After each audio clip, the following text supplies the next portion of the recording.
Tout dans le monde, on peut l'observer de cette façon. Voir l'origine des choses, la façon comment elles se traduisent et l'action. D'accord? Ça, cette sagesse qui se divise en trois, on va dire qu'il y a, vous avez une idée,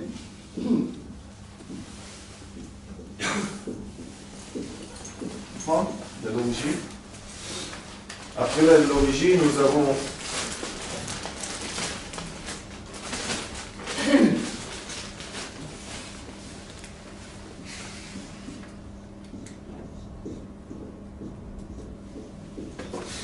la traduction des choses. Ça veut dire que les vitesses de lumière céleste qui veulent nous atteindre, elles sont obligées d'être traduites.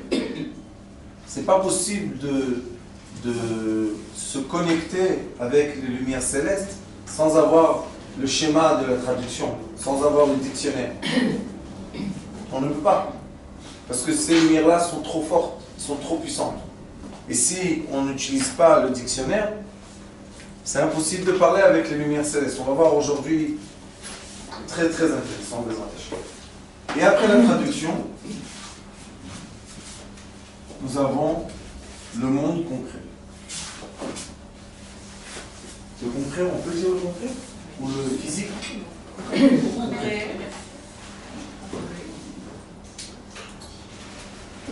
Qui met? La beauté.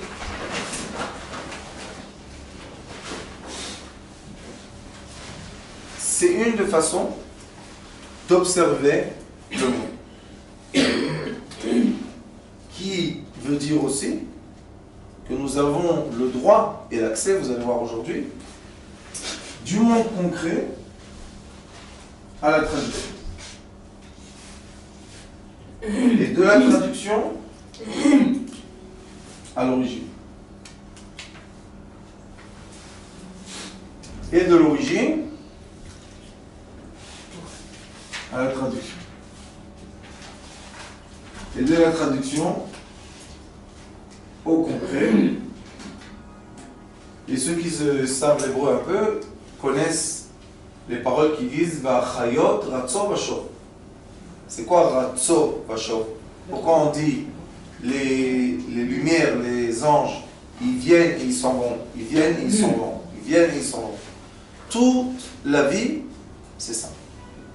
Maintenant, je vais vous le montrer dans le diamètre physique. Attendez. Vous allez avoir un grand tableau. Je vais en reprendre plusieurs. C'est gratos. Nous avons aussi le monde physique, le monde mesurable. Comment on mesure une amplitude? Comment on mesure une force ou une énergie? Il faut savoir ça parce que c'est très important. L'énergie, c'est le mouvement.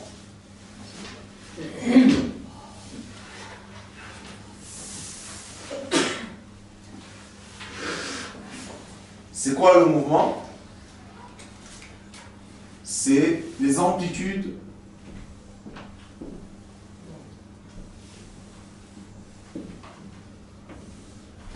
ça, c'est la signification de l'énergie. Vous savez ça? Pourquoi? Il y a l'amplitude positive, qui est le maximum qu'on peut atteindre en haut, qui est l'origine. Et nous avons l'amplitude négative, qui est le maximum qu'on peut atteindre en bas. C'est pour ça que ceux qui étudient un peu la Torah de la Chassidut, on dit Sheva Paramim Nafal Vakam. Pourquoi toujours on dit 7 fois il est tombé, venez. 7 fois il est tombé, il est remonté. Pourquoi on a besoin de dire ça? Parce que dire ça tombe, ça remonte, ça tombe, ça remonte, c'est exprimer l'amplitude positive, l'amplitude négative. On ne peut pas tomber plus qu'on peut tomber. Donc si je suis arrivé au fin fond, signe que je suis maintenant dans la direction en haut. D'accord? Ça, c'est très très joli. Mais il reste une chose. que beaucoup de scientifiques, malheureusement, n'ont pas compris encore. Et maintenant, on est en train de développer. Qui est quoi? Quelle est l'existence réelle? Qu'est-ce qui nous fait vraiment profiter d'une vie? C'est pas ça. Ça, c'est un moment. Je suis arrivé à la fin, hop, je rebondis vers le haut. Est-ce que c'est le sommet? Je suis arrivé au sommet. Tout de suite, qu'est-ce qui se passe? Je retombe en bas. Donc, est-ce que le sommet est important ou le bas est important? Non, la vie se déroule ici. Nous vivons vraiment le chemin. Ça s'appelle en hébreu ta'alir. Le ta'alir, c'est le processus. La vie est le processus et non pas le sommet, top sommet, et non pas chas v'shalom, le bas. D'accord? Alors on a l'origine, la traduction, le concret. Nous avons le sommet, la vie et le bas. Et nous avons Bereshit. Bereshit,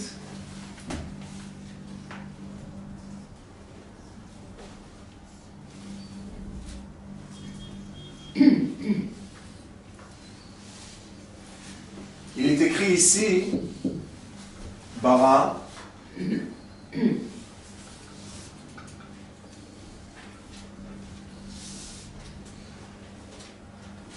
il est écrit ici, Shit.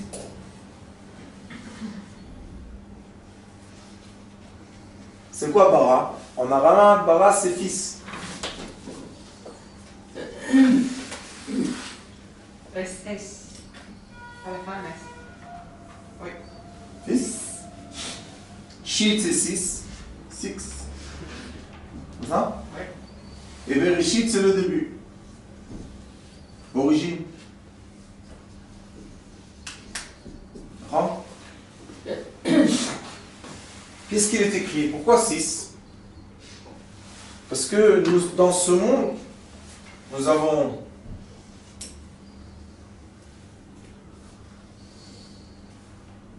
le nord, le sud, est, ouest, mala, haut, haut, Oui.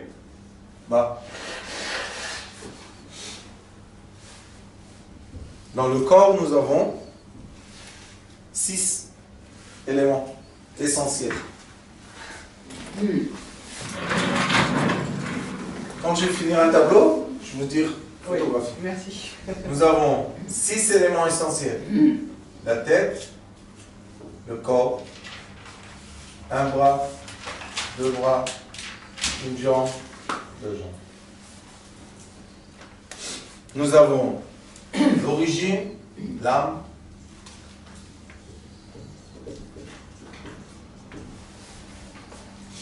Nous avons l'esprit.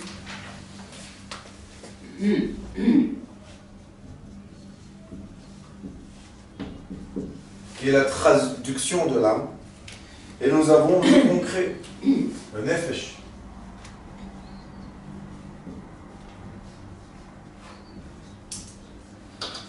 D'accord? Nefesh, c'est pas l'âme. Non. Nefesh, c'est la vitalité, le concret. Nous avons l'âme, l'esprit, excusez-moi, c'est pas nefesh, ça doit être écrit ici. La vitalité, la vie. Le physique. Comment on écrit physique? B-H-Y. S-I. Comment vous parlez là? S-I. Le physique ou la vitalité? Physique. Q-U-E. D'accord? Et tout ça, hein, qui est, on va dire, quelque chose de très spirituel, qui est concret, quelque chose de très spirituel et concret. Et chaque membre se divise aussi comme ça. Et dans le membre, nous avons les cellules qui se divisent comme ça. Et dans les cellules, nous avons les molécules qui se divisent comme ça. Comme ça, comment? Comme ça, exactement comme ça. 3 origines. Il y a dans l'atome, celui-là, je vais effacer ça. Excusez-moi. Challenger. Et nous avons dans l'atome, qu'est-ce que nous avons dans l'atome? Nous avons le noyau de l'atome. Nous avons les électrons de l'atome.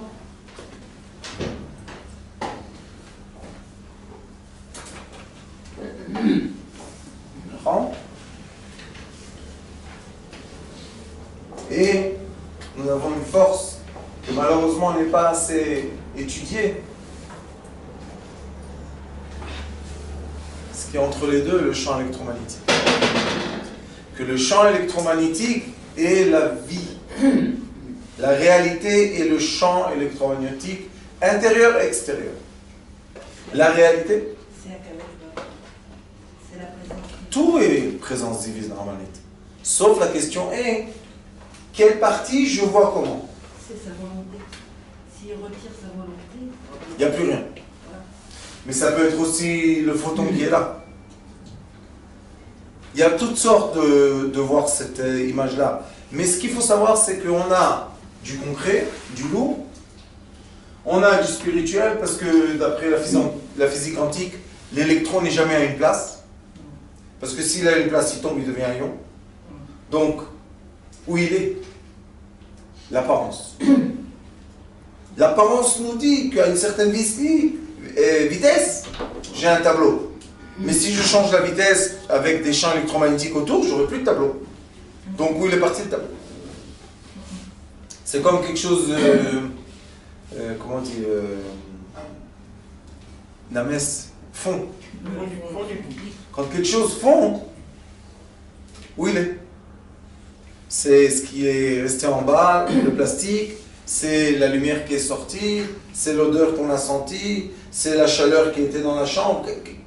Où c'est? Vous savez, on prend la bombe, on prend un grand médoura, 5 mètres de médoura, et ça fait des flammes 10 mètres. Vous venez après 2 heures, la cendre, vous la pliez, poussez, vous recevez même pas 1 millimètre de cendre concentrée. Alors où est toute la grande médoura? C'est simple. Une partie à illuminer, une partie à réchauffer, une partie est devenue du vent, et une partie est devenue de la cendre. Ça, c'est décomposer un atome. Pourquoi on est obligé de savoir tout ça? Parce que dans la médecine lumière, tu veux photographier? Gilad, tu veux pas photographier?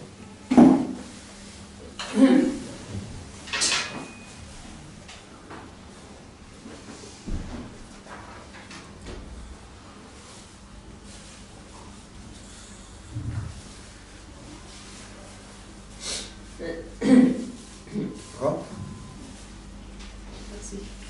Juste ceux qui enregistrent, vous pouvez mettre ici les iPhones enregistrés, mais pas diffusés. C'est tout.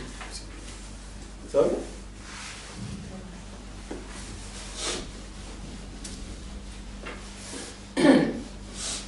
Et ça, c'était juste une introduction de ce qu'on va étudier aujourd'hui.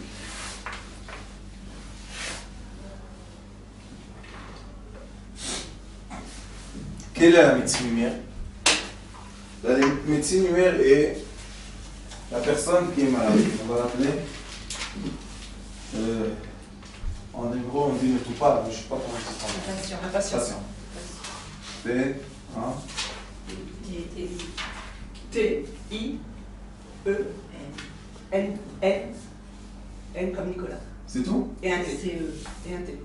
T. Patient? Oui. Patient. Comme en anglais. On a le thérapeute. On n'a pas le droit de dire docteur. T. Ah, H. T-H. THE. Après le T. T-H-E. Oui. Therapy. Ok.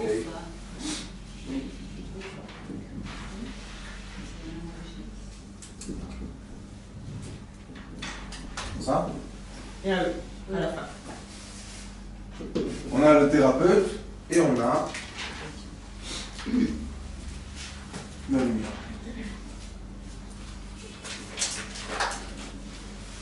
Et pourquoi j'insiste toujours de dire le mot lumière? Et beaucoup de personnes, même pour avoir l'accord de l'université de ces études, on m'a obligé de dire non, pas lumière, tu vas dire fréquence. Alors j'ai dit d'accord. Mais tout à l'heure vous allez voir pourquoi c'est lumière.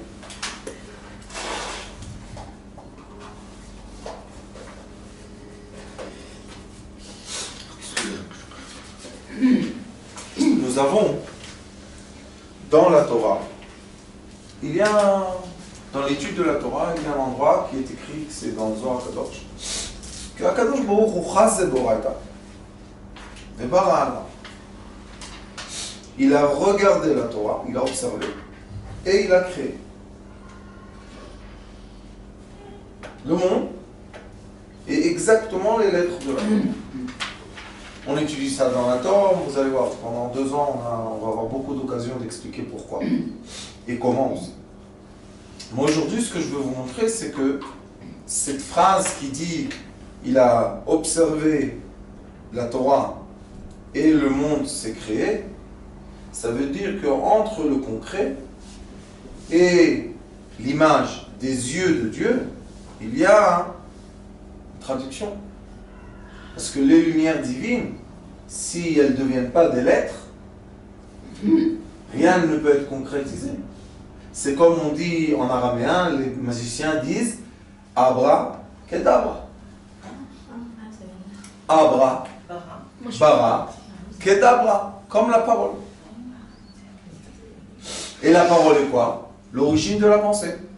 Alors on a encore une fois la pensée, la parole, la création. D'accord? Donc quand on étudie la médecine lumière, qu'est-ce qu'on veut faire? On veut poser une question. Est-ce que l'être humain terrestre a l'accès à la lumière pour être capable de faire ça? L'origine, traduction, concret. Lumière, thérapeute, patient. Est-ce que j'ai le droit de faire ça? Première question. Deuxième question, est-ce que j'ai l'accès à ça? Est-ce que c'est une sagesse que j'ai eu la clé et je peux rentrer dedans? Ou bien c'est une sagesse qui est fermée, interdite? Alors, c'est une question. D'après ce que j'ai reçu de mon Rav, Baruch Hashem, on a le droit, on a l'accès. Sauf maintenant, après que j'ai reçu les clés, il faut chercher les origines et les preuves. Parce que dans notre Torah, vous savez, le Zohar Kadosh dit, dans 2 endroits, si la personne dit quelque chose qui est nouveau et ne le prouve pas du texte, c'est interdit de le dire. Même si c'est vrai. C'est un des problèmes des gens qui emmènent des nouveautés au monde et n'ont pas de base. Alors le monde rejette leurs nouveautés parce que le monde dit, si tu m'emmènes pas la base et l'origine de ce que tu dis, je ne veux pas t'entendre. Dans tout le monde c'est comme ça. Dans le monde de la science, dans le monde de la Torah, dans le monde de la médecine, dans tout le monde entier, la parole est, si tu me prouves ce que tu dis, je suis d'accord de t'entendre. Mais si tu ne prouves pas, je ne suis pas d'accord de t'entendre. C'est ce qui explique le Zohar Kadosh aussi. Alors, à Kadosh Baruch Hu, comme ces choses-là ne peuvent pas être prouvées, on peut juste être éclairé. Baruch Hashem, il y a la façon d'expliquer. Lumière, en hébreu, ordre. Ordre.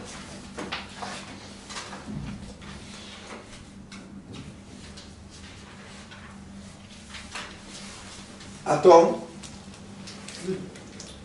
Atome en hébreu, d'après le Ravad Akadosh et d'après Sefer Yetzirah, on l'appelle Yud. D'accord? Ça, c'est l'atome. Pas besoin de Dieu. Là, on a la lumière. Et là, on a atome. Et entre lumière et l'atome, il y a un espace. Qu'est-ce qu'il y a là? La lumière. Il faut me corriger, hein, j'aime. Je suis en train de faire le pan de français, moi, en Israël. Et atome. Atome amical. Très bien. Alors pourquoi moi j'ai redit ça? C'est pas joli. On a entre la lumière et l'atome, L'oxygène. on a avir. Avir,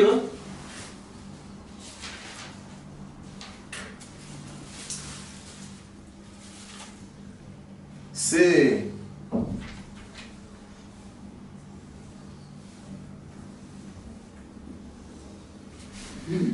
l'intermédiaire entre la lumière et l'atome. D'accord? Alors on peut voir que les lettres avir, car on a vu en rouge, ce serait beaucoup plus puissant. Il y a Sylvain. Oui.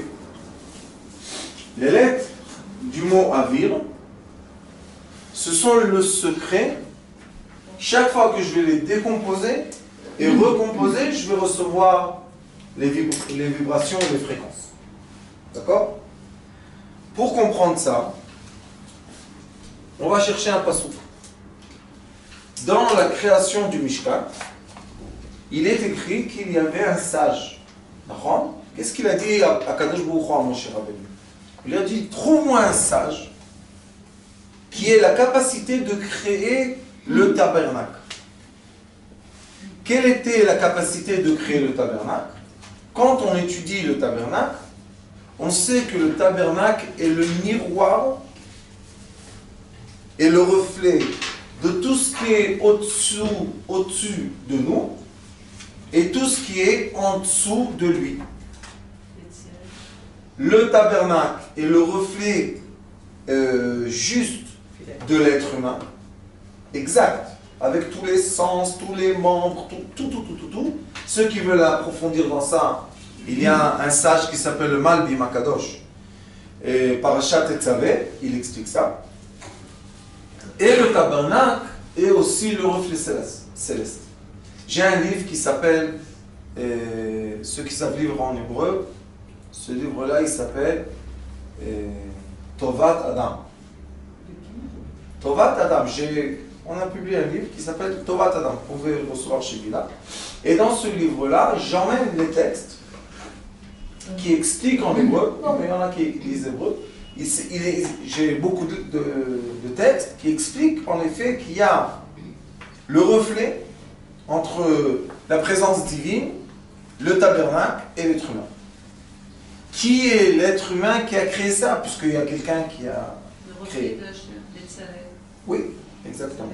Et il s'appelle comment? Betzalel, Ben Ori, Ben Chou.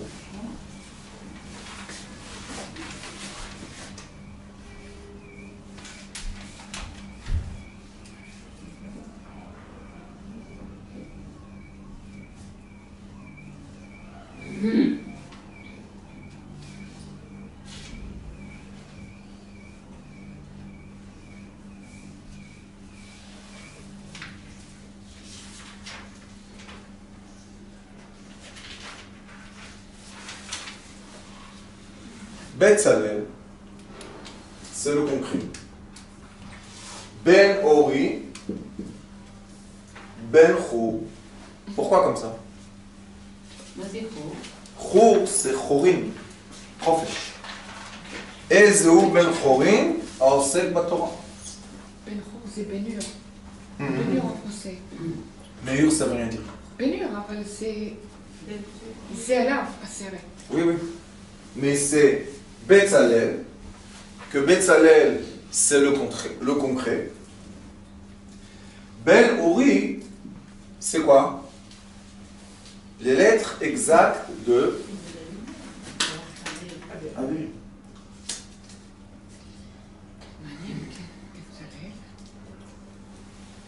C'est bon, hein? Bencho, oui. La vire, c'est la traduction. Toujours. C'est l'espace entre. Et Ben Houri, tu peux écrire en vert, donc c'est pareil ou. Vous allez voir pourquoi je vous montre ça. Parce que dans la paracha, il y a de la semaine dernière, de Shabbat dernier, il y a un grand secret. Et le secret, c'est à peu près l'origine de la thérapie de la lumière. Qui veut dire quoi? Que l'être humain, avec, ça ne dérange pas, que l'être humain, avec sa vision, il peut projeter une lumière et créer une réalité. Exactement comme la lumière se projette vers la traduction, et la traduction crée le concret. Exactement comme la lumière devient dans la tête d'un thérapeute quelque chose qui va l'emmener à la thérapie. Et peu importe la distance. Aucune distance en fait. Parce que dès qu'on sort du corps, il n'y a plus de distance. C'est seulement le corps qui est limité. Posez-moi la question. Ah là là là là. Posez la question, j'ai un point interrompu. Non, c'était par rapport à la paracha. Je vais vous montrer, attendez. Regarde. Oui, d'accord? Alors on a Bencho, Lamacho, Ezu Ben Chorin, Osek Batora. L'origine. Bencho, ça veut dire qu'il est en haut. Après on a Ben Ori. C'est quoi Ori? Ma lumière, le fils de la lumière. Ben Ori, le fils de la lumière. C'est quoi Ori? Avir. Ça veut dire que la lumière est l'intermédiaire entre l'origine et Betzalel. Qu'est-ce qu'il a fait Betzalel? Avra, il y a un midrash qui dit que Moshe Rabbeinu ne savait pas comment faire la Chanoukia en une fois. C'est un moule, il ne savait pas faire le moule. En un morceau, c'est un moule. Aujourd'hui on sait faire un moule, on le remplit d'or ou de ce qu'on veut, on ouvre le moule, on a un produit. Mais Moshe Rabbeinu n'avait pas ça. Alors il a dit à Betzalel, à Betzalel Aïta. Quand Akadosh Baruch Hu m'a montré comment faire la menorah, quoi? Tu étais dans notre ombre? Oui. Lui, Moshe Rabbeinu, il était où par Trouma? Il était dans les cieux. Dans les cieux, Akadosh Baruch Hu lui montre comment faire la menorah, mais il ne sait pas le faire puisqu'il est dans les cieux, il est dans la lumière. Alors il lui dit, dis-moi, Shalom, Shalom. Aïta Betzalel, où tu étais? Tu étais dans l'ombre. Qu'est-ce qu'il lui répond? Betzalel, mais c'est Betzalel.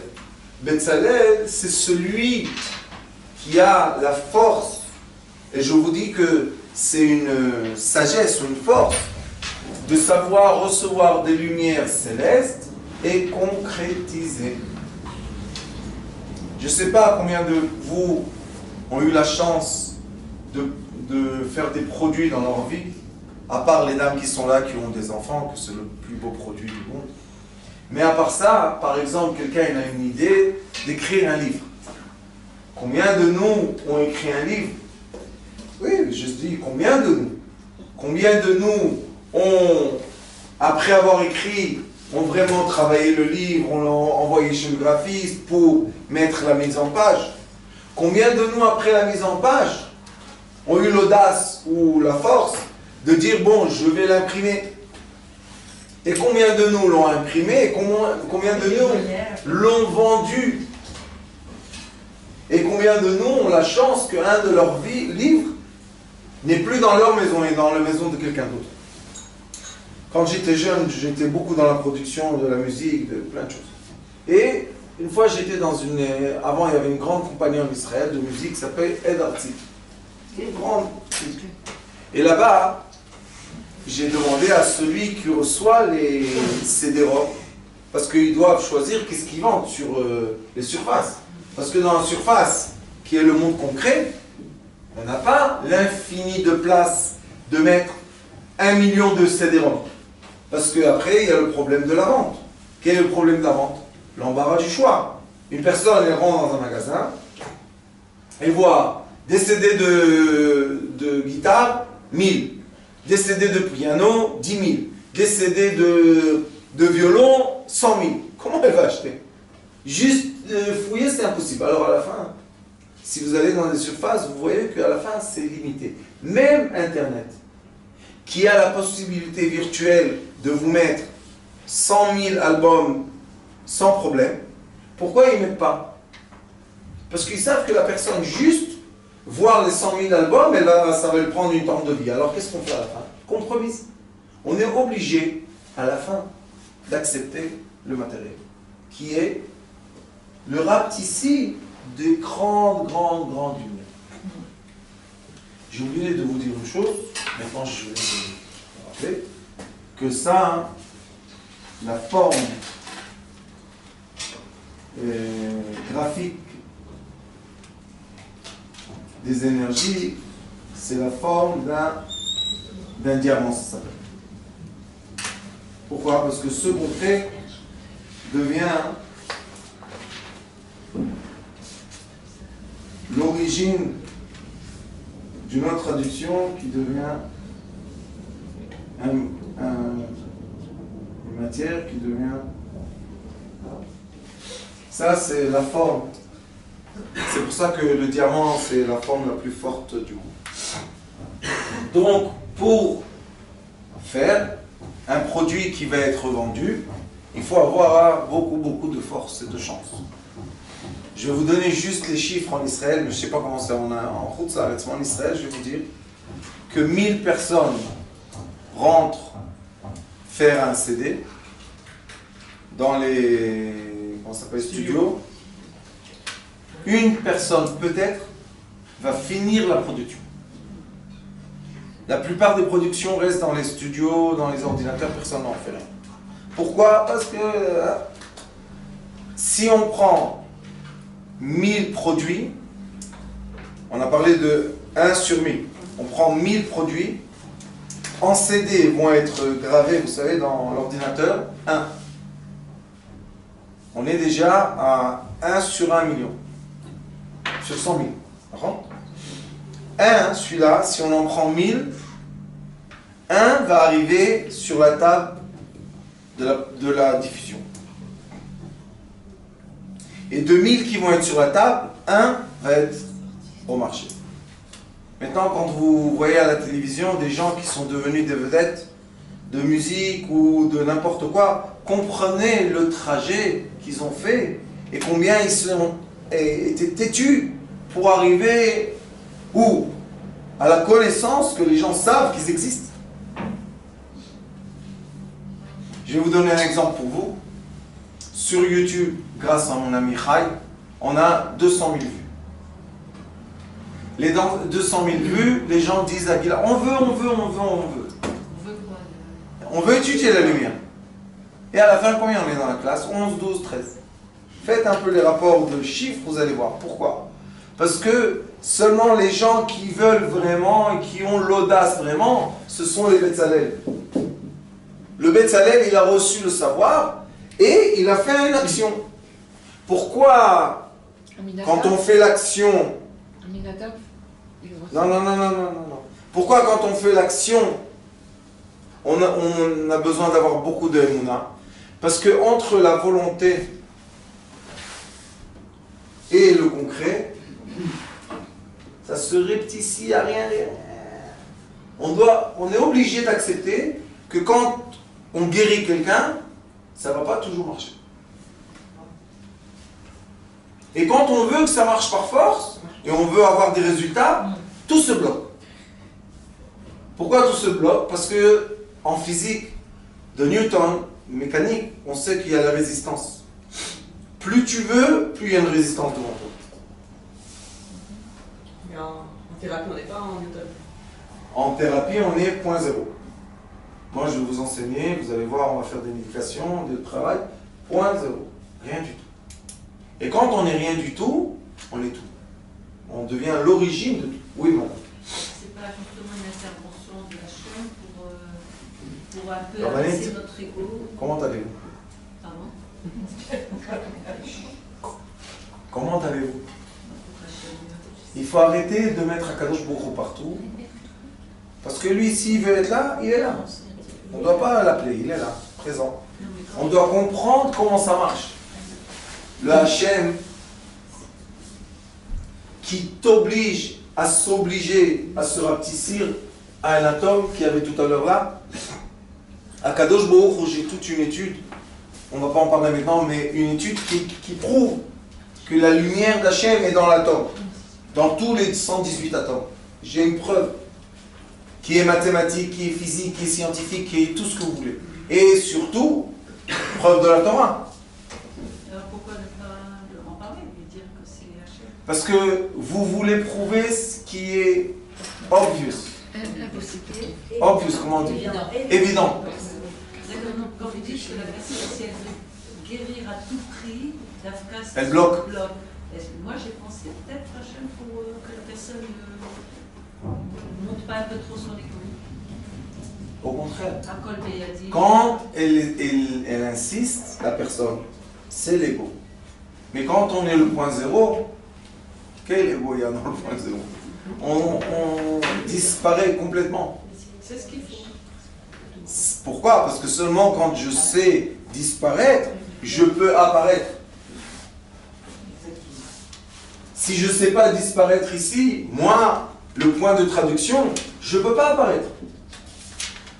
Parce que cette lumière, si elle vient directement envers l'être humain, elle le tue. Et on est mort. On est mort, est-ce qu'on est brûlé? Non. Parce que l'ouverture est tellement grande que qu'est-ce qui se passe? Toutes les parties d'Akadosh Baruch Hu qui sont dans notre corps, qu'est-ce qu'ils font? Hop, ils vont à l'origine. C'est comme un aimant, la lumière. Oui, madame. Si on veut vraiment, ça veut dire qu'on rentre dans une relation de pouvoir. Non. Et si on rentre dans une relation de pouvoir, c'est foutu. Mais la seule question est, est-ce que je peux expliquer ce que vous venez de dire? Est-ce que je peux l'enseigner de façon logique? C'est très beau, moi j'aime aussi ce mot. Ne pas rentrer dans le pouvoir et dans la relation de pouvoir. Mais comment je peux l'enseigner? Expliquez-moi le pouvoir. C'est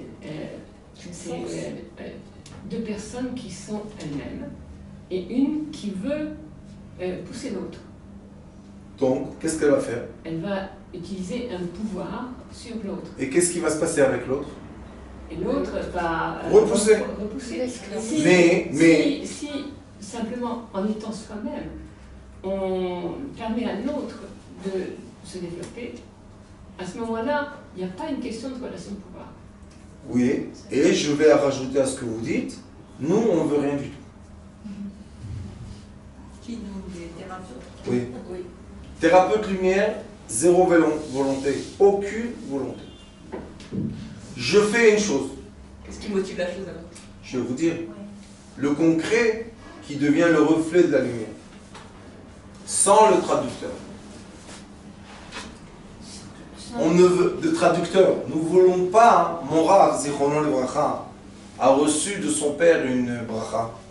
Et il lui a dit, sache mon fils, quand est-ce que tu seras un vrai thérapeute? Quand les gens viendront avec des maladies, ils viendront plus te voir.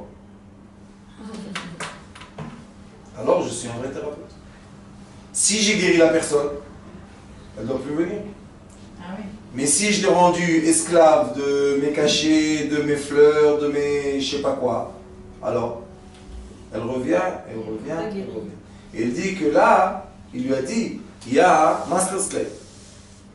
Il y a les maîtres et les esclaves. Et nous, dans la médecine lumière, on ne veut pas d'être ni maître, ni on veut des esclaves. Vous savez pourquoi?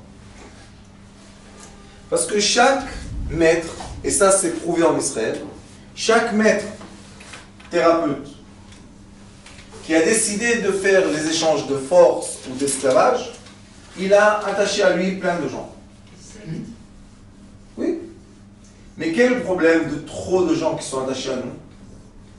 À chaque instant, ils pompent de l'énergie. Ces gens-là, en Israël, entre 2 et 5 ans, ils se détruisent totalement. Ils arrêtent de pratiquer toute thérapie. Pourquoi? Parce qu'ils s'usent.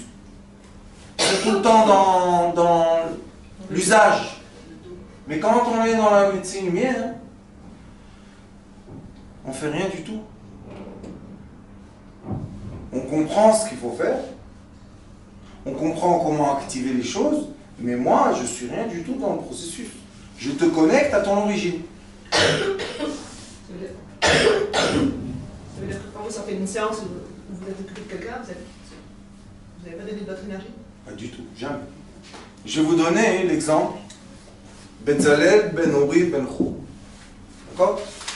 Nous avons dans cette chambre, ou bien on va faire une image, ça sera plus facile, nous avons un château. Un château de 1600, je ne sais pas quoi, magnifique. Les meubles, magnifique, vraiment magnifique. Tout gardé, tout est bien comme ça. Et on vient avec un bus, et on nous dit, on va manger glad kasher, badat, shmadat, tout ce que vous voulez, tout. Et on descend du bus, heureux. On a fait 4 heures de parcours. Ça va vivre l'estomac. Hein. C'est pour ça que chaque fois qu'on prend la voiture, si ce n'est pas une bonne voiture, on a faim. Parce qu'on nous vibre l'estomac. Et c'est intéressant, hein, la médecine.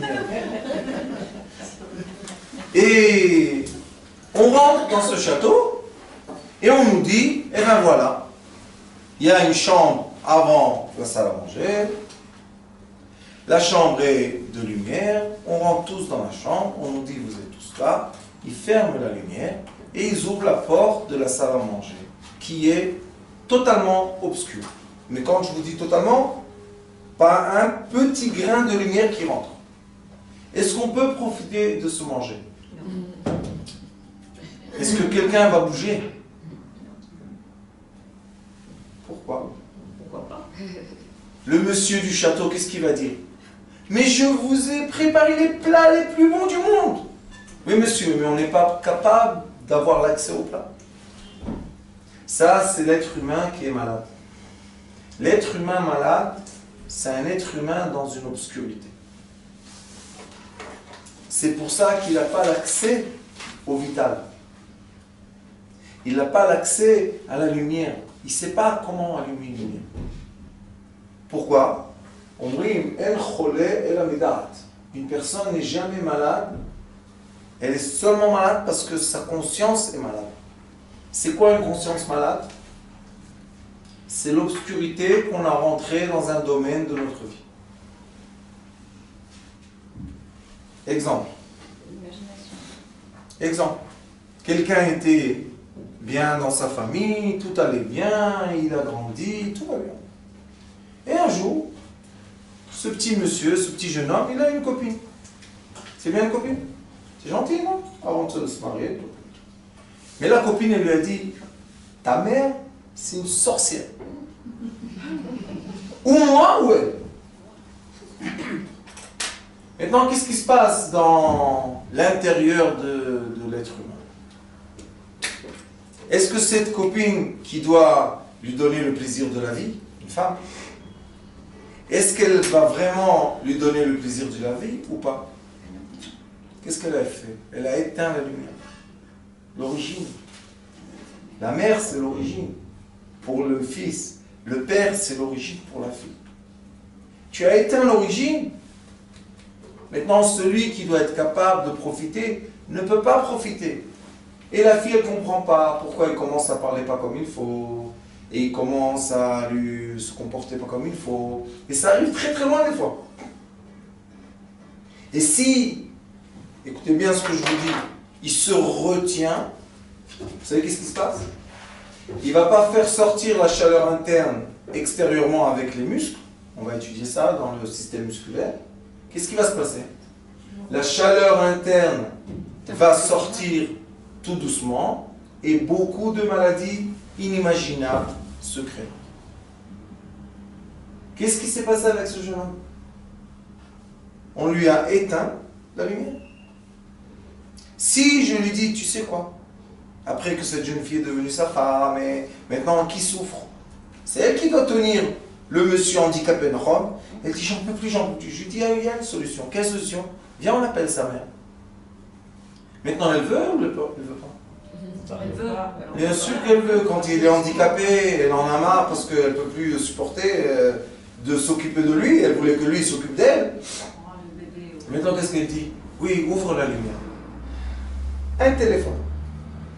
Je vous ai dit des choses que j'ai vues, vous pouvez parler avec lui après. Un téléphone des fois. Un. Allô maman, allô papa. Un téléphone guérit des maladies que les docteurs ne savent même pas qu'est-ce qu'il a la personne. Parce que la maladie, elle est seulement dans l'espace. Sachez, ici, dans l'atome, quand ça y est, on est malade, ça veut dire que c'est arrivé au bout. Vous comprenez, la maladie dans le corps, c'est le bout de la maladie.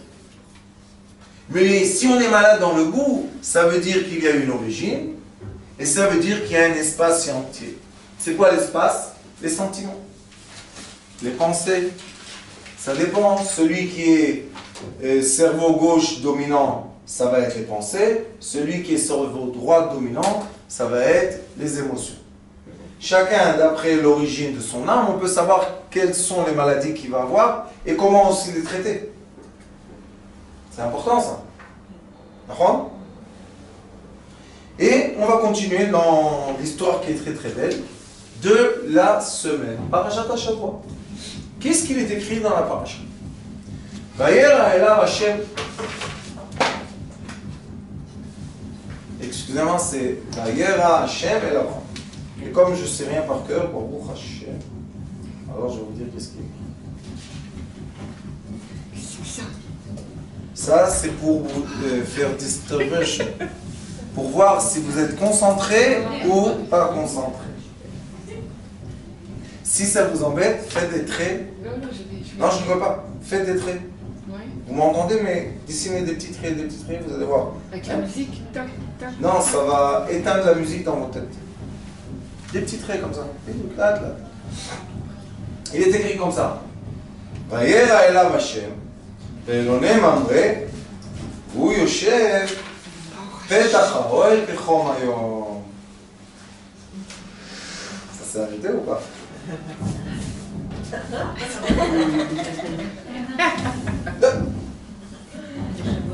Mais qu'est-ce que c'est ça? Ah, ça C'est de la musique. C'est des cours de danse, non? C'est un cours de danse? C'est de la danse. C'est quoi? C'est de la danse, c'est de la danse. Oh, vous allez nous apprendre à nous concentrer au début. Moi, tant que j'ai parlé et on n'a pas fait attention à ça, on n'a pas fait attention. Maintenant, vous faites attention à ça, on va en faire attention. On va voir. Stop. Ah. Alors, on voit qu'il est écrit dans la paracha une chose magnifique. Vayera elav Hashem. N'écrivez pas parce que c'est Kodesh. Vayera elav Hashem. Be'elonem amre. Dieu s'est dévoilé visiblement à Abraham. Be'elonem amre. Dans un endroit qui s'appelle Mamre. Vous Yoshev. Et Abraham était assis. Petach ha'ohel kechom hayom. Il était assis dans à l'entrée d'une tente et il faisait chaud. Petach hayom, kechom hayom, c'est midi, c'est la lumière blanche. Vaïsaïna, et il a levé ses yeux. Vayar, et il a vu. Veine shlosha anashim nitzavim alav. Vous savez c'est quoi nitzavim? Ils sont sur toi. Nitzav, c'est warshapo. Le Shama. Il est sur moi, devant moi. Il sert, voilà. Vayar, et il a vu. Vayar atzlikratam. Pourquoi tu cours? Ils sont là. Il a couru vers eux. Mi petach ha'ohel. De l'entrée de la tente, il a couru vers eux. Il faut décider. Ils sont là ou là-bas. C'est un peu contre eux. Et qu'est-ce qu'ils ont fait? Ils se sont inclinés vers la terre. Arza. Pourquoi il écrit Arza? Et maintenant, on va mettre les psukim dans cette. Ça s'appelle. Je vais voir. Schéma. Sans ce schéma. Dans ce schéma. Regardez. Vayera elav Hashem. Dieu s'est dévoilé à lui visiblement. Un dévoilement de Dieu, c'est lumière, marrant. C'est une dimension lumière. Je vais vous donner un exemple. Une personne marche dans la rue, elle ne sait pas quoi faire. Elle a une dette à la banque. Elle ne sait pas quoi faire. Elle marche dans la rue, désespérée, elle se dit, comment on fait? Rien à faire. Et en marchant dans la rue, tout d'un coup, elle dit, regarde, ma tante, quelle Virginie de Marseille. Pourquoi la personne maintenant a une idée qu'elle n'avait pas tout à l'heure? Pourquoi l'idée n'est pas un processus logique? C'est pas méchant, hein.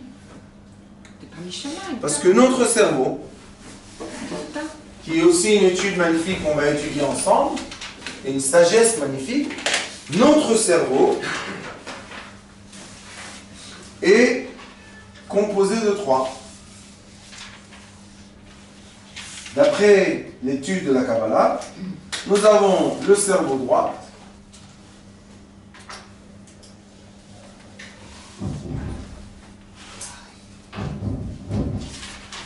et nous avons le cerveau gauche. Et nous avons le cerveau du milieu. D'accord? Qu'est-ce que c'est ce cerveau? C'est une antenne.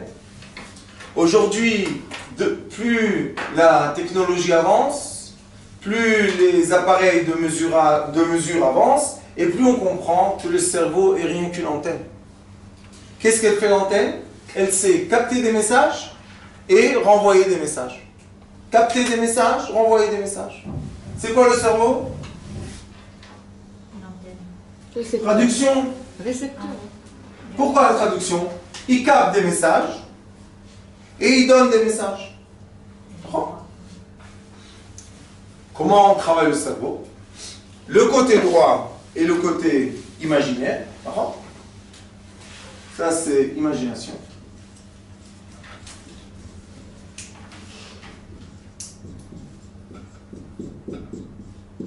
Et imagination, regardez qu'est-ce qu'il y a ici.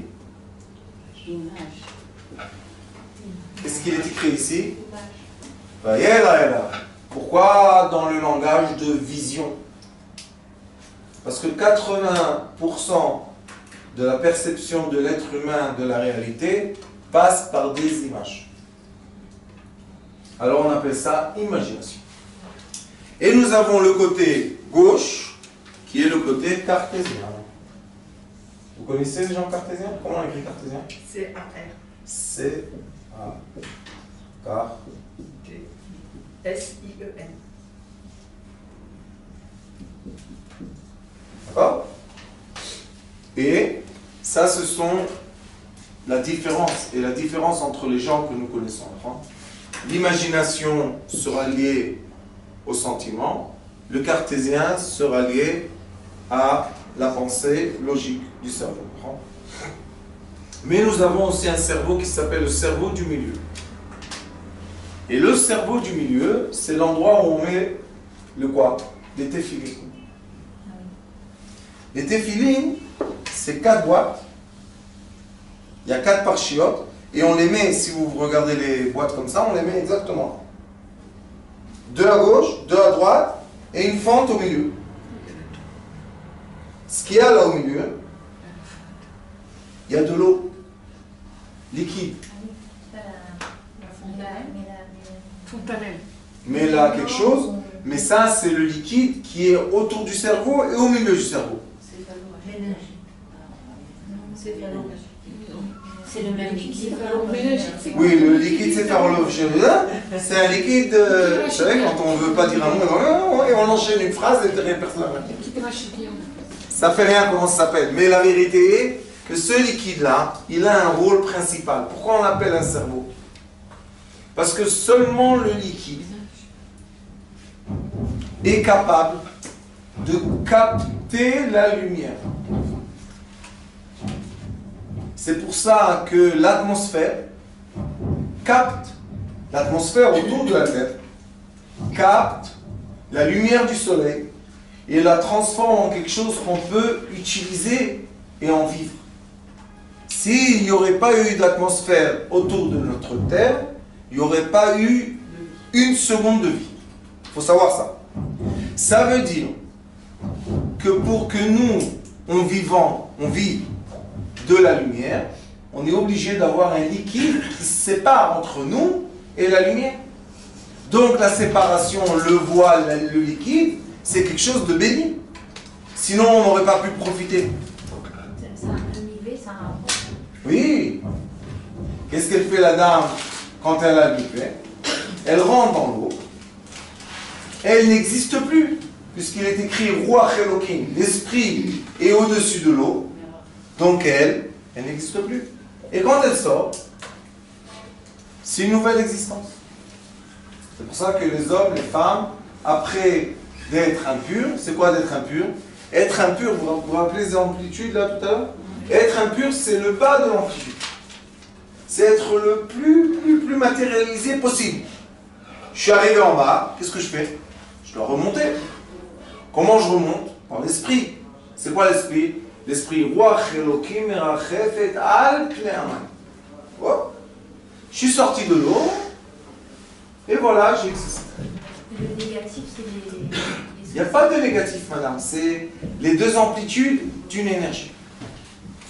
On peut dire que c'est par exemple la vibration la plus basse qu'il faut comprendre. La vibration la plus lente. D'accord? La lumière, quand elle se ralentit, elle devient de la matière. Dans la physique quantique, on appelle ça les lumières gelées. Les lumières gelées, ce sont les ondes captées dans les électrons qui sont les circuits de lumière autour de l'atome, On va en parler, on va ouvrir le sujet parce que c'est très important. Pour savoir guérir quelqu'un, on doit savoir accélérer les atomes qui sont coincés dans un manque qui vient d'un tuyau, d'un sentiment qui vient d'une parole qui était... Je fais des tableaux des fois, 3, 4, 5 tableaux en un cours. Pourquoi? Parce que cette lumière, c'est une lumière qui est très large. Je veux comprendre l'être humain qui est devant moi. Du début, je ne peux pas, mais le maximum que je peux, jusqu'à la fin que je peux voir. Et après, quand j'ai le début de l'amplitude et la fin de l'amplitude, maintenant où je suis? Au milieu. C'est pour ça que je fais amplify. Des fois, j'accélère et des fois, je ralentis. On retourne ici au cerveau. Le cerveau reçoit deux messages. Il y a un message qui s'appelle l'étincelle. Ça, il y a étincelle. Étincelle, en hébreu, c'est Yud. Et il y a le cerveau qui reçoit processus. Processus, en hébreu, c'est Vav et Nun Sofit. Yud, c'est étincelle. Vav et Nun Sofit, c'est processus.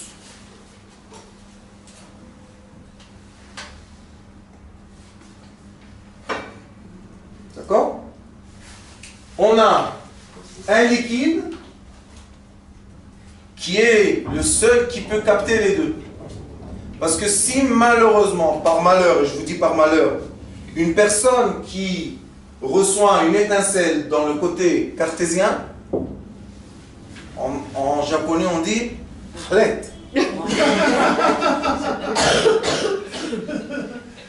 Comment ça se traduit? Comment ça se fait? Une personne que par force on veut la faire passer, je vais vous donner un exemple, quelqu'un qui est dyslecte, et ça existe à tout âge, d'accord? Chez nous à l'école, quand on doit faire les examens, il y a examen en écrit, et celui qui ne peut pas, à l'oral. Pourquoi? Parce que prenez quelqu'un qui est dyslecte, et on lui demande par force de faire un examen du sujet qu'il connaît. À l'écrit, qu'est-ce qui va se passer? Il va pleurer, il va se sentir mal, il va nous faire des réactions, il peut être même malade. Pourquoi? Parce qu'on l'a déformé. Quelqu'un qui ne peut pas écrire, mais qui sait exactement ce que le Rav dit, et il peut juste s'exprimer à l'oral, si je le dis écrit, c'est fini. Maintenant, je vais vous dire une autre chose, l'inverse. Il y a des gens qui sont très très timides, mais timides. C'est une maladie, parce que toute leur vie, on les a bien pompés. Et on leur dit, toi, pour recevoir ton diplôme, eh ben, tu vas aller au tableau. Ah, là-bas. Il ne se lève pas de sa chaise. Mais quel est le problème? C'est pas qu'il va pas se lever de sa chaise maintenant et après on va insister, il ne va pas se lever, on a fini. Le problème que maintenant, il va recevoir. Vous savez qu'est-ce qui va se passer à la maison? Il va tomber malade. C'est pour ça qu'on n'a pas le droit, surtout pas dans cette période du temps, du monde, de forcer les gens de ne pas être qui ils sont de nature. La chose la plus importante de nos temps, c'est comme tout est permis, Baruch Hashem, permettre à chacun de retrouver sa nature, naturellement. Si quelqu'un ne peut pas écrire, laissez-le tranquille. Si quelqu'un ne peut pas s'exprimer oralement, laissez-le tranquille. Pas chaque enfant doit être une vedette de télévision. Et ni un professeur à la fac. Et ça, beaucoup de gens que vous allez vous occuper d'eux, vous allez voir que une des raisons qu'ils ont des maladies qui retournent, c'est parce qu'ils sont sous un système qui les force à être déformés.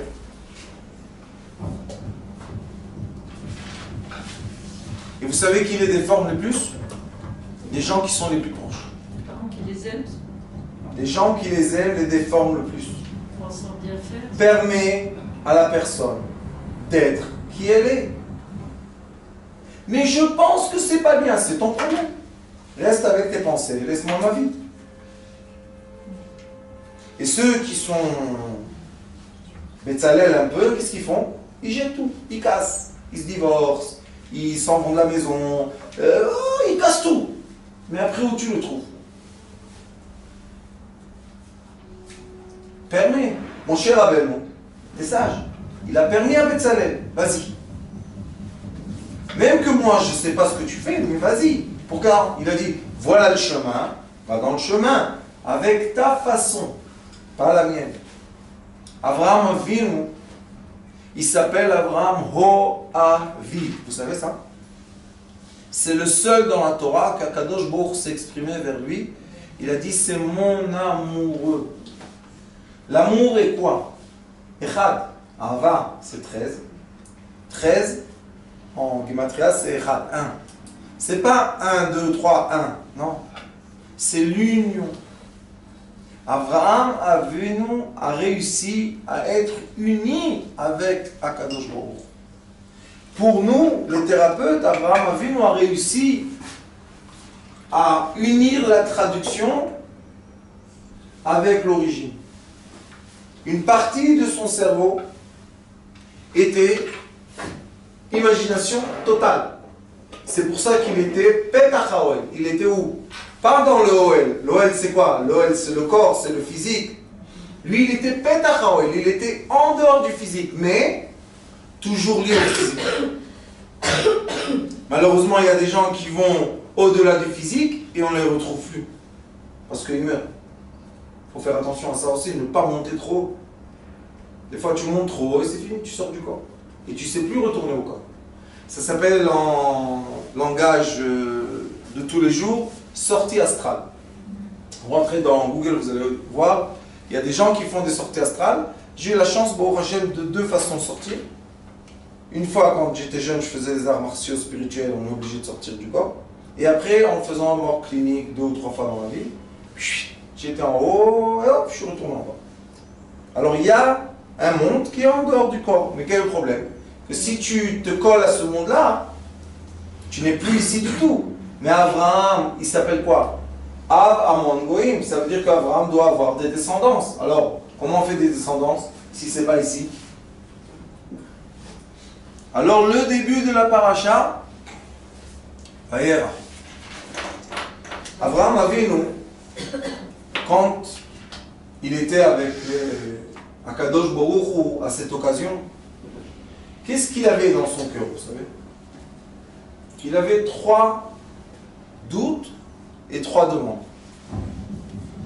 Première chose, Lot, son neveu, était malheureusement en grand danger parce qu'Akadosh Baruch était en train de préparer la destruction totale de Sodome. Et Abraham, avant que Lot va vers Sodome, qu'est-ce qu'il lui a dit? Achim anachnu, tu es mon frère. Donc, il tient de lui ou pas? C'est pas qu'il a dit, je me débarrasse de toi et va-t'en. Non, tu es mon frère. Premier doute. Et première volonté. Deuxième, Sarah. Qu'est-ce qu'il dit à Abraham? Il dit, Tagidi achoti at. Dis que tu es ma sœur. Pourquoi? Il tenait de Sarah. Et quand Sarah lui a dit, ah, tu as un fils avec Agar, avec moi tu n'as pas eu un fils, donc le problème, c'est pas moi, le problème c'est moi, c'est pas toi. La preuve, tu as eu un fils. Alors il lui dit dans la Torah, Hamasi alecha. Vous savez c'est quoi Hamas? C'est une colère, une des plus grandes violences de colère. Donc elle est montée très haut. Et lui dit, Shpot Hashem ben yumelcha. Tu vas être jugé pour ça. Oh, oh, oh, oh. Est-ce qu'un mari peut aller dormir après la nuit quand sa femme ne lui parle comme ça? Non. Et la troisième chose, très simple. Il s'est circoncisé et il avait mal dans son corps. Très simple. 3 volontés. 3 volontés.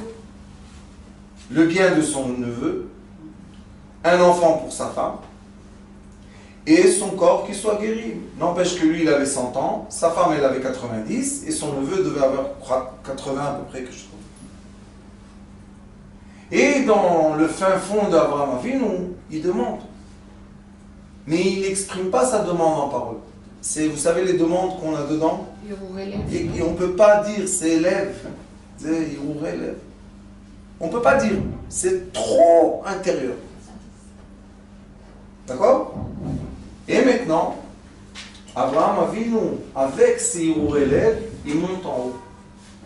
Vous savez pourquoi que quand on a une grande demande, on veut vraiment, ça c'est les dames, ça plus que les hommes, que des fois elles ont elles veulent sauver un fils, une fille, elles veulent, je sais pas, elles ont des moments.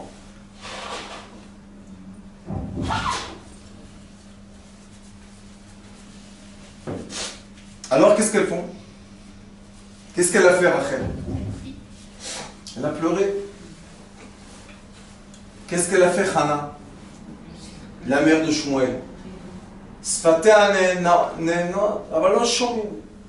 Les lèvres bougent, on n'entend rien. Alors il lui a dit, Élie, quoi, tu es ivre? Qu'est-ce que tu as bu du vin? Il a dit, Ishak Shation, moi je suis une femme qui souffre. Alors tellement je souffre que mon cœur parle. La voix ne peut même pas sortir. Et c'est pour ça, sachez que beaucoup de femmes, beaucoup plus que les hommes, ont des problèmes de la thyroïde. Oui, le problème de la thyroïde, c'est quand on veut parler, s'exprimer, et on n'arrive pas à faire bouger la langue.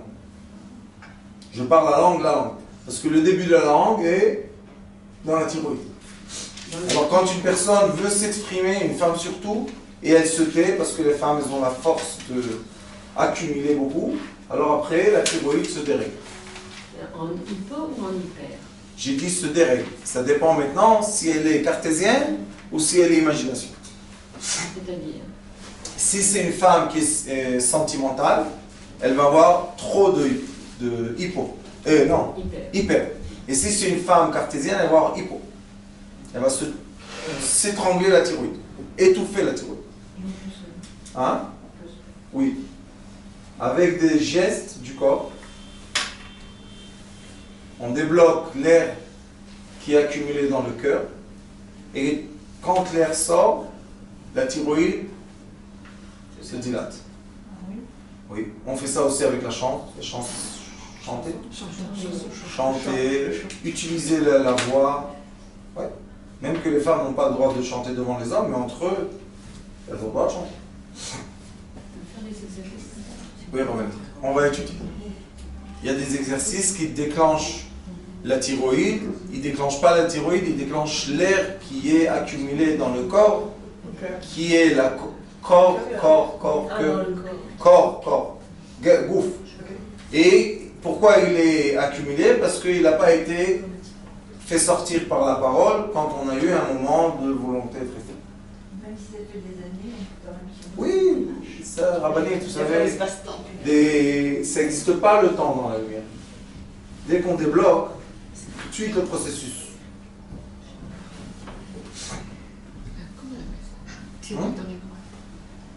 Et Abraham Avinu a rencontré la volonté dans la lumière. Et ça veut dire que maintenant, Betzalel, on a dit que c'était quoi? La lumière qui est descendue du ciel par la paroi et a été dévoilée dans l'homme matériel. Maintenant, on a Abraham Avinu, l'homme matériel qui monte vers la lumière. Et ça s'appelle Be'alor Vashov. On a une fois qu'on reçoit et une fois qu'on donne. Dans le Souchok aussi, on va étudier ça. Notre corps reçoit, notre corps donne. Alors, Abraham Avinu, qu'est-ce qui s'est passé? Il était dans quoi? Dans la vision céleste totale. Ça je peux oui écrire. Hop, hop, hop. On peut effacer ça?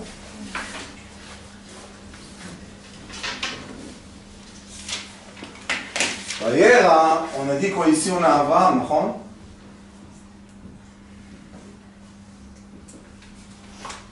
on a Abraham Avinu. Qu'est-ce qu'il est écrit? C'est ça.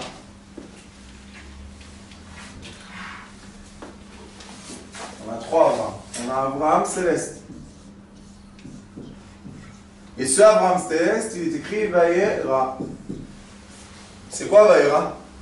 C'est les lettres. Vous avez vu? Vayera, Vav, Yud, Reish, Aleph. C'est les lettres Aleph, Vav, Yud, Reish, qui sont exactement à l'envers. Le Aleph, il est ici au début et là il est à la fin. Ça veut dire qu'Abraham Avinu il est monté dans les cieux. L'être humain a le droit et l'accès, comme il a une âme, de monter dans les cieux. Tout être humain. C'est le voyage astral. C'est quoi? C'est un voyage astral quand on monte dans les cieux. Je préfère sans voyage astral, mais on peut monter encore dans le corps. On va faire, vous allez voir, on monte dans la lumière blanche, on descend. Quand on monte dans la lumière blanche, qui est une des méditations qu'on va étudier. La conscience, Comment? c'est pas élever la conscience? Oui. Oui. Quand j'élève la conscience à la lumière blanche, vous allez voir qu'on va étudier, on va exercer beaucoup, et vous allez voir que je peux, de la lumière blanche totale, visionner. Visionner, visualiser quelqu'un ou quelque chose. Et après, il est écrit, Vayar, c'est le même lettre. Deux fois dans le passé. Vaïsana Vayar. Qu'est-ce qui s'est passé? Il a ouvert les yeux. C'est quoi les yeux? On a dit c'est la traduction de l'extérieur à l'intérieur. Vayar. Qu'est-ce qui s'est passé? Vayar Nitzavim. Ce qu'il a pensé, s'est concrétisé, mais encore pas dans le matériel. Juste, il a ouvert les yeux et il a compris qu'est-ce qu'il doit faire. Comme quelqu'un reçoit une idée, et maintenant il doit prendre le téléphone pour parler. Ça, c'est le deuxième degré de l'être humain. Faire la traduction dans le cerveau de quoi? Que ce que je visualise va se concrétiser. Comment il va se concrétiser? Ça, c'est le savoir de l'anatomie.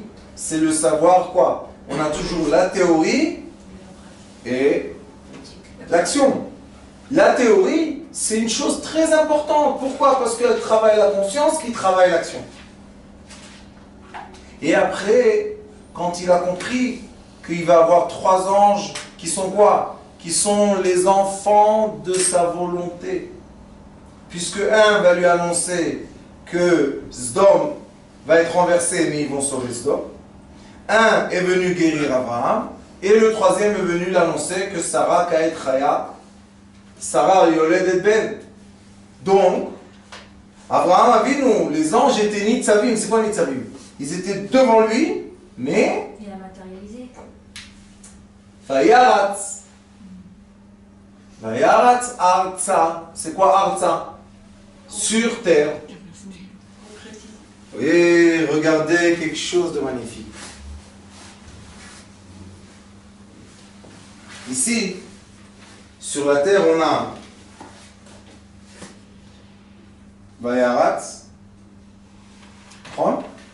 et on a Arza.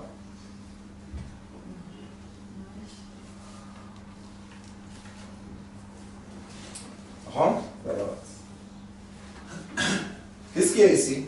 On a Ratz et on a Ratz. Il a couru.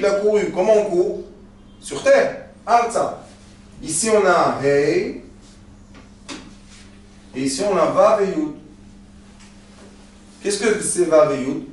Vav et Yud, c'est les forces célestes de lumière. Comme ça on dit dans le Zohar Kadosh. Vav et Yud, c'est le céleste. Et Hey, c'est le terrestre, c'est la femme. Et ici, Arza, c'est Hey. C'est le concret. Donc Abraham Avinu, qu'est-ce qu'il a fait? Beloné Mamré, c'est quoi Mamré en hébreu? Transmetteur. Mamré, l'amir, c'est quoi Amara? C'est de changer d'une façon à l'autre. Oui, alors Abraham Avinu nous enseigne dans 2 psukim qu'on peut accélérer ou ralentir les fréquences pour être capable de visionner jusqu'au concret et du concret à la vision. Et tout ça passe toujours par un milieu qui s'appelle quoi? La traduction.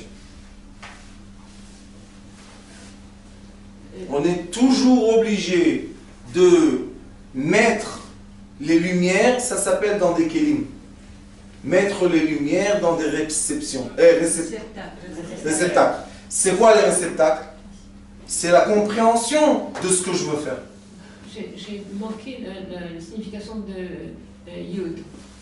Rabbanit, Vav et Yud, d'après le Zohar Kadosh, c'est les lumières. Comme je vous ai montré dans le cerveau, Vav, Yud.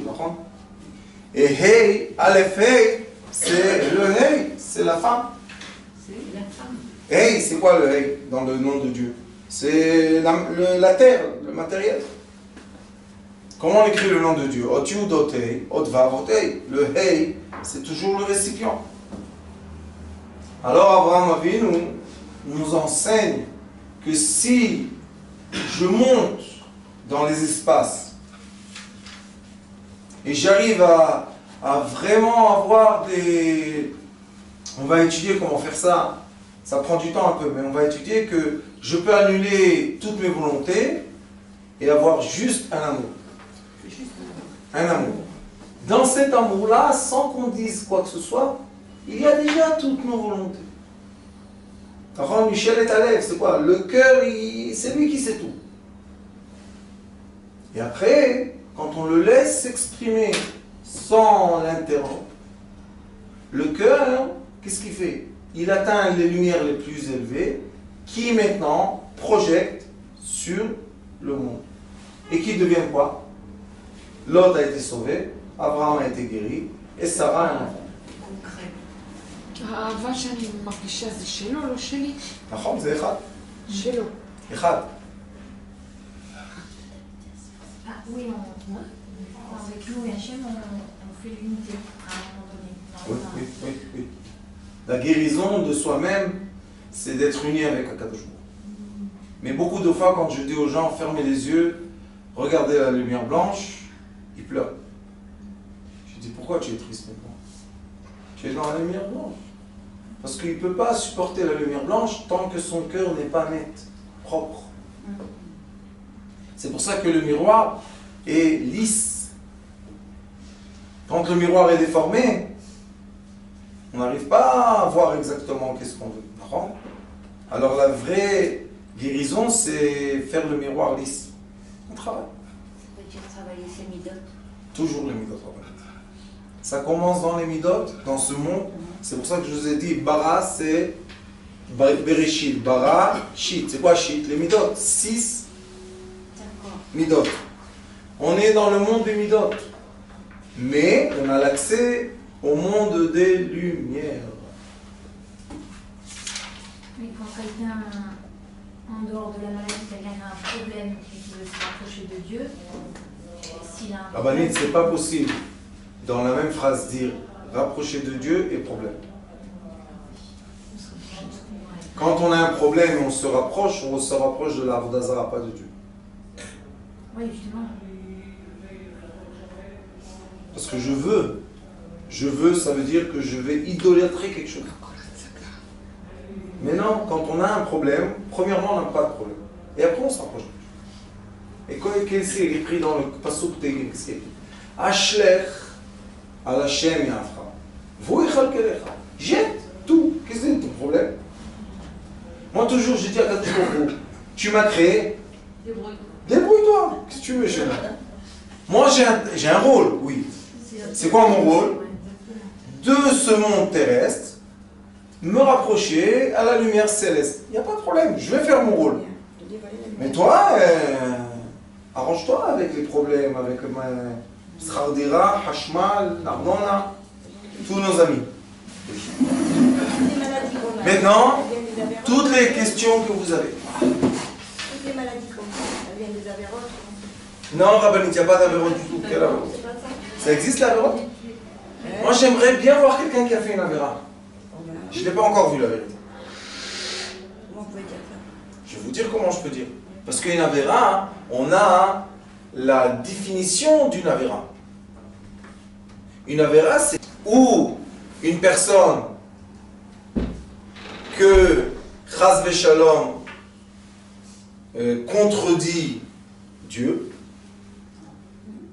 transgresse Dieu, ou une personne qui est bête. Pas bête, langage... non.